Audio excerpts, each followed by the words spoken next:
Hey, so today is the day after leadership. I didn't make a video last night because I got home at about like 1 o'clock. Yesterday I forgot to mention that we explored junk sex versus the full body orgasm, and junk sex being it's short, you need continuous elements to climax, and there's not much of a build up, and either one or both partners doesn't really feel that they feel full. There wasn't a full sense that the body really experienced an orgasm. And the majority of us are used to junk sex. I'm used to junk sex. Um, and a lot of us are used to junk sex, but not many of us know what like a full body orgasm is. And there's a lot of teachings out there that just try and focus on sex, but I feel that without looking at all of your shadow work and your lower self, I really don't think that you'll be able to achieve that on a consistent basis. Like personally, I like keeping my eye on the edges of what humans are doing. So I have my finger in a few pies, thumbs in a few pies, if you will, of relationship groups. And I see where a lot of these groups are asking for help. Wherever you find a group that's looking for help, those are the edges. So in nature, you see it in like where the branches meet the air, wherever the leaves are going, that's where the branch is going to go. Wherever grass meets a path, wherever the grass is growing, that's where the grass is going to grow.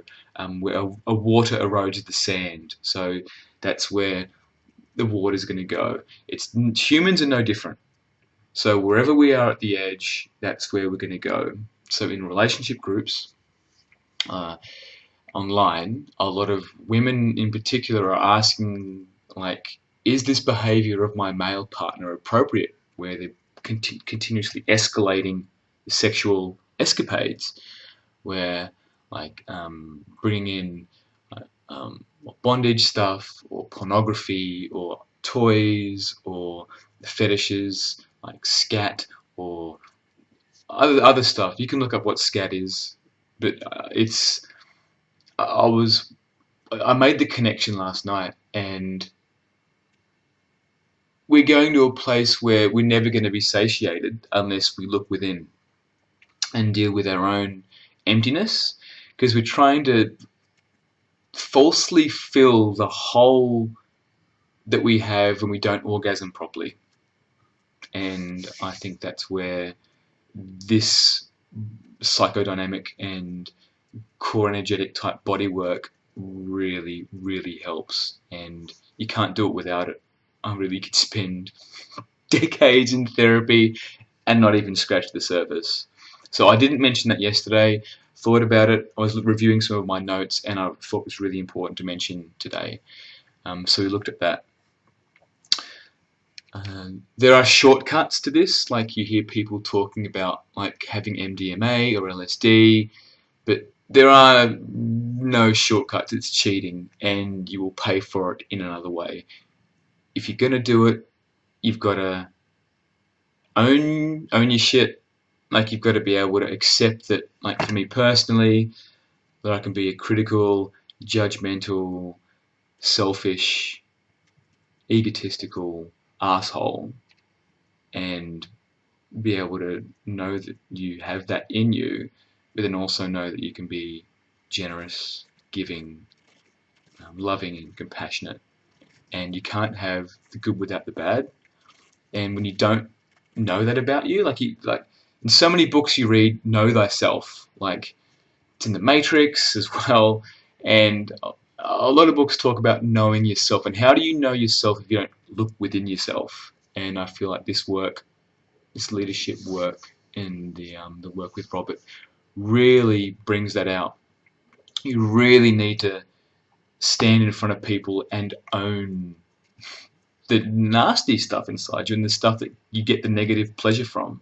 Like there are times when I enjoy being critical. I enjoy being egotistical. I enjoy that that hatred that I put on other people.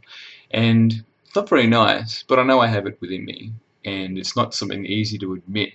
It was much harder to admit when I'm trying to be perfect, but knowing that I'm not perfect, and that's part of my wounding to always appear perfect to the outside world, it makes it a big difference. Acknowledging that you have that in you, you have those dynamics.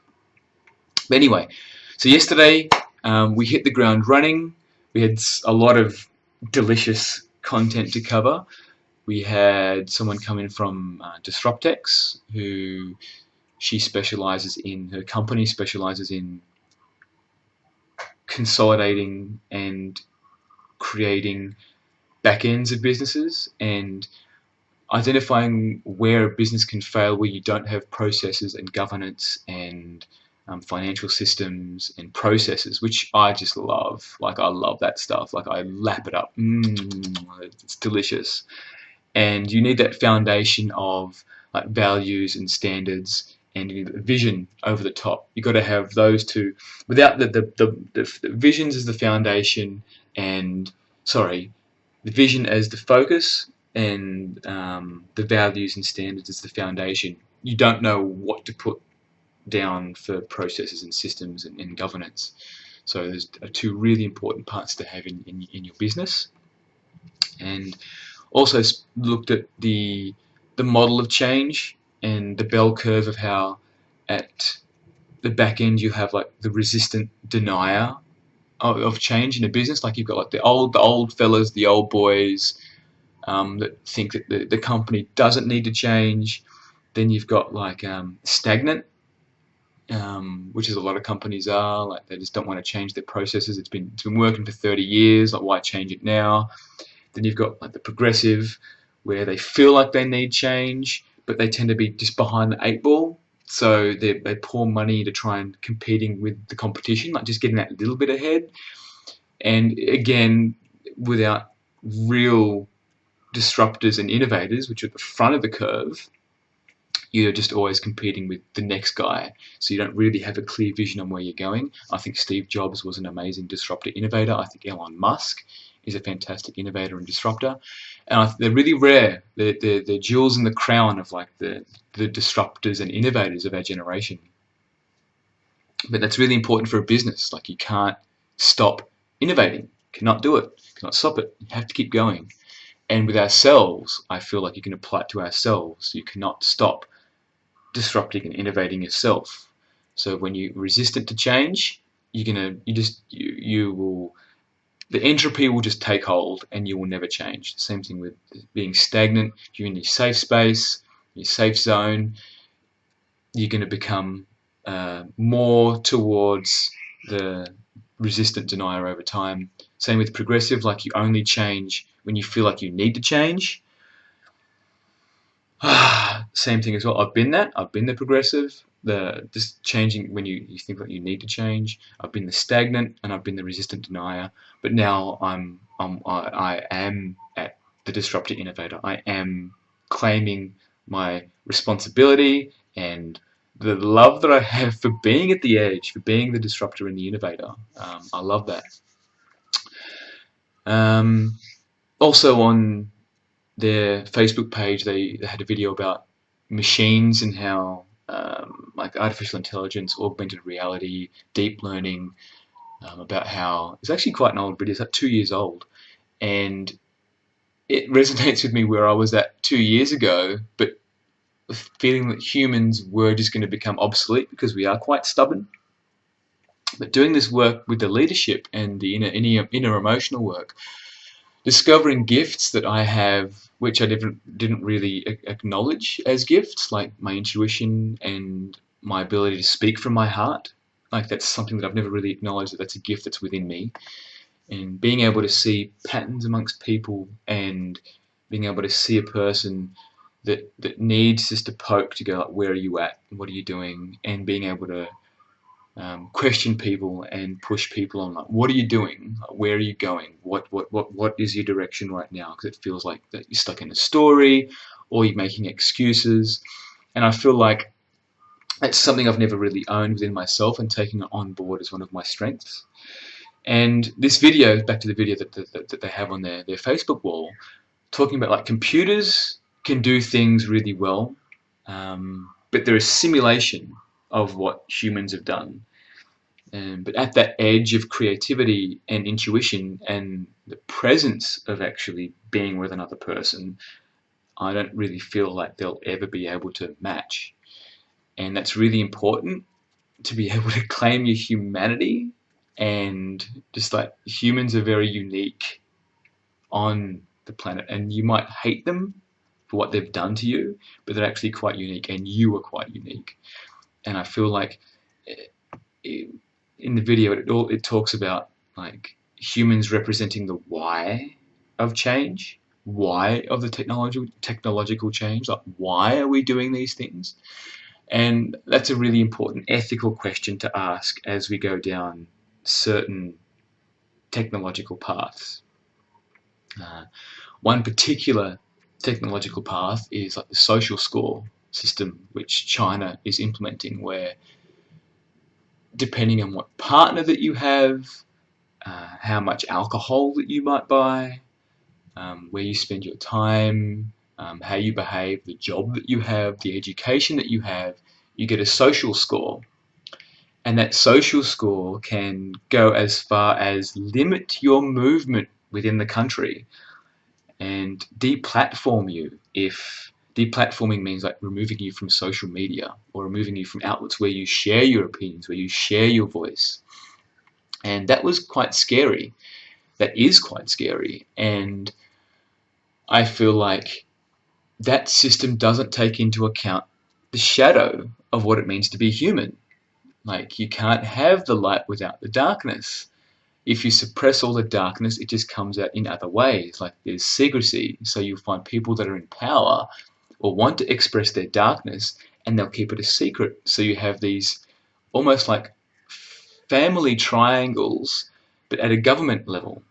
Family triangles of secrets. So like you keep secrets between like your mum about your dad with you, or you keep secrets about your dad with your mum and you. And these triangles and these patterns play out throughout your life unless you deal with it. And it requires a lot of courage to deal with it. But basically what I'm saying is there are aspects and decisions and paths that we can take with technology that we may think are a good idea, but are not, because we don't look within ourselves at the stuff that we're avoiding to look at. We're avoiding to look at the family secrets. We're avoiding to look at our sexual shame. We're avoiding to look at a whole bunch of things, which I think which ends up us designing systems around incongruence and maladaptive behaviors. Also yesterday we did psychodynamic work around what I want in life, what I'm getting, and what I need to purge, and what is in the way. And this is really important. The psychodynamic work is really important to get clarity on what you need to work on. So as an example, like I want a fulfilling career or business. Business is what I want. And what I'm getting is like stagnant, or I'm feeling ripped off. I don't feel ripped off, but other people put in like they feel ripped off, or they're having difficult clients, or mediocrity. And that's something really important to look at within your life. Like, if you want a loving partner, like, what are you getting right now? You're getting like resistance, you're feeling used, you're getting unfulfillment. And I think once you start to feel what you're getting, it really drags your energy down. And then the third stage of that is what I need to purge, like what is in the way.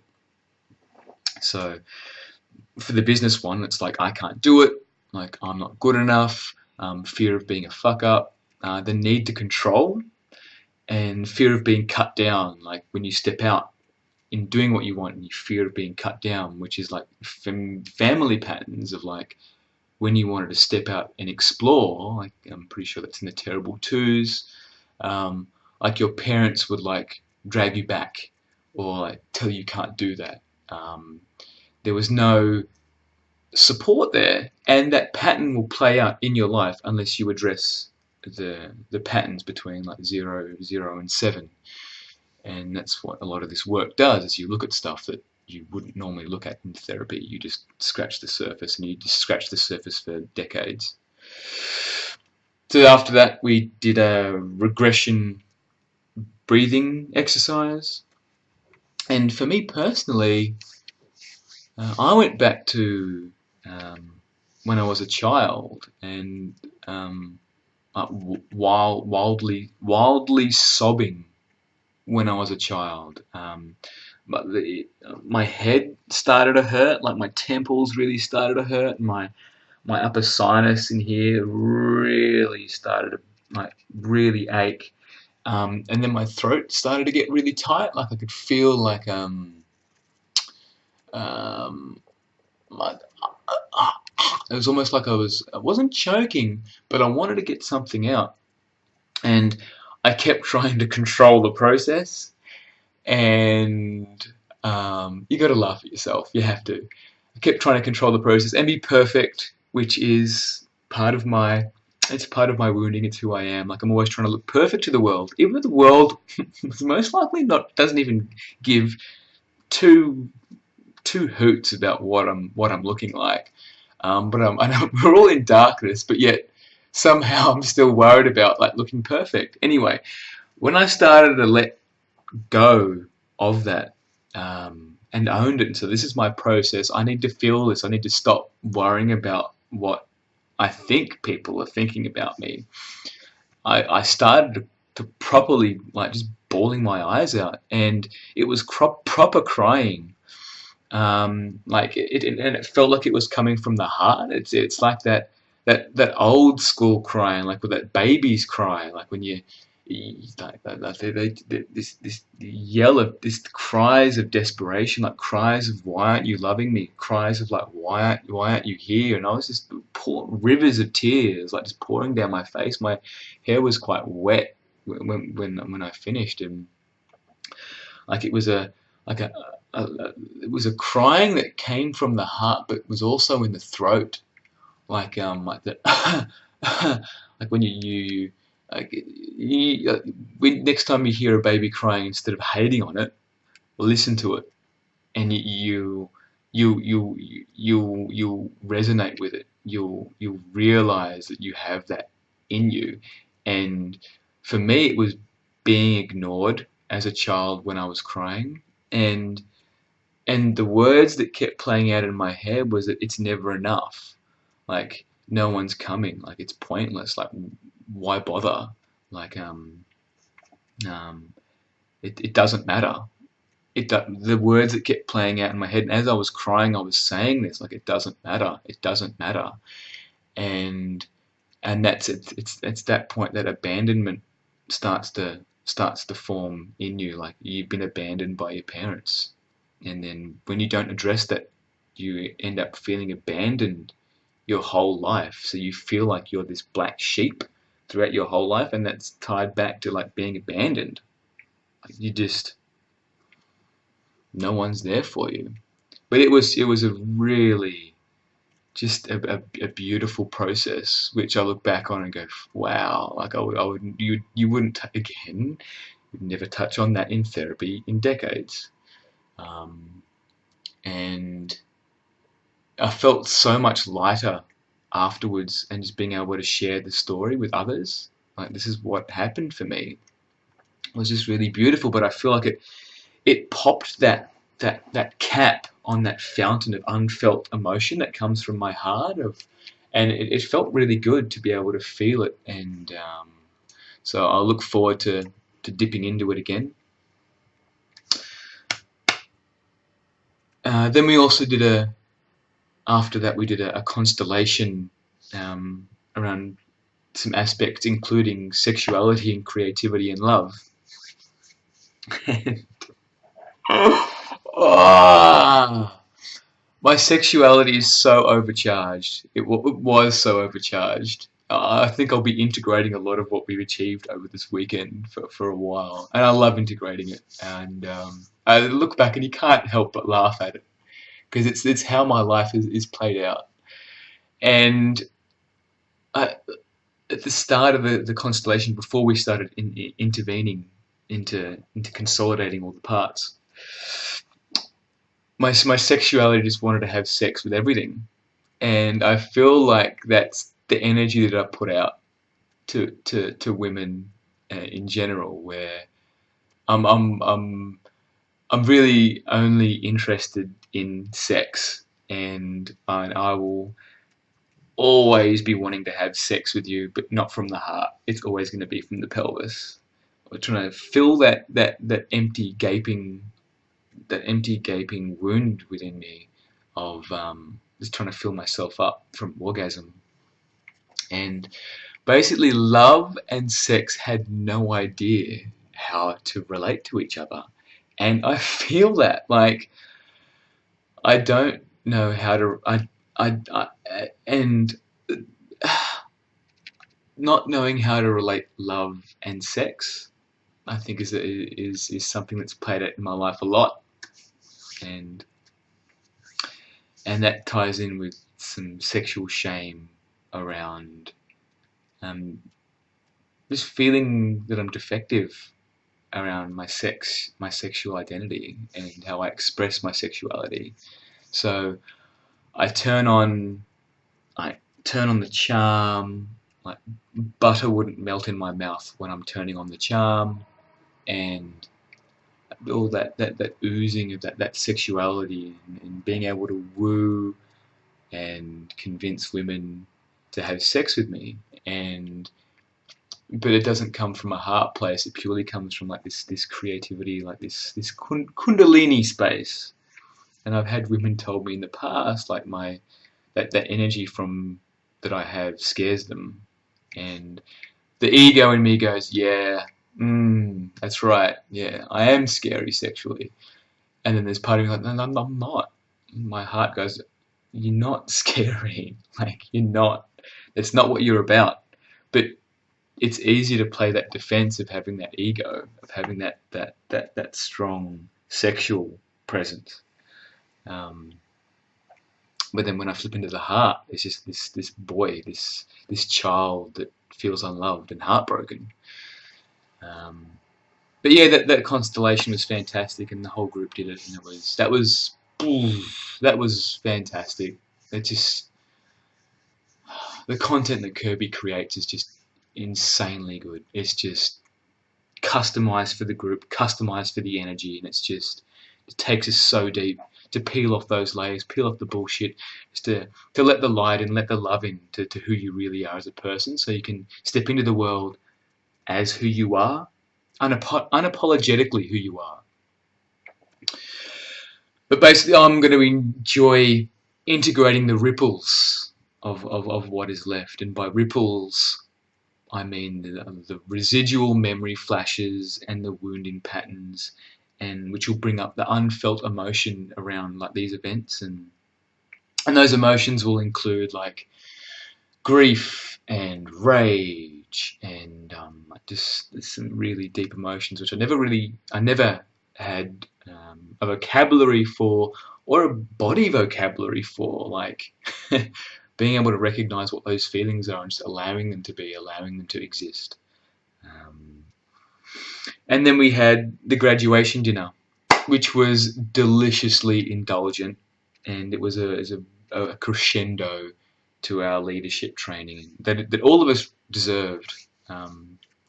We had a fantastic MC, had some fantastic activities, and it was great to connect to people on a level that I haven't connected to before, and just in celebrate what we've achieved over the past 5 months. But it's been spectacular, and I look forward to the next one, which is the next big one is Warrior, but there's other mini events that are coming up, which I'm going to go to as well.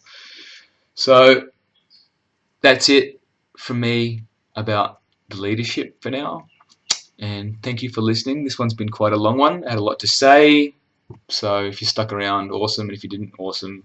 But thank you for listening, and peace. Bye.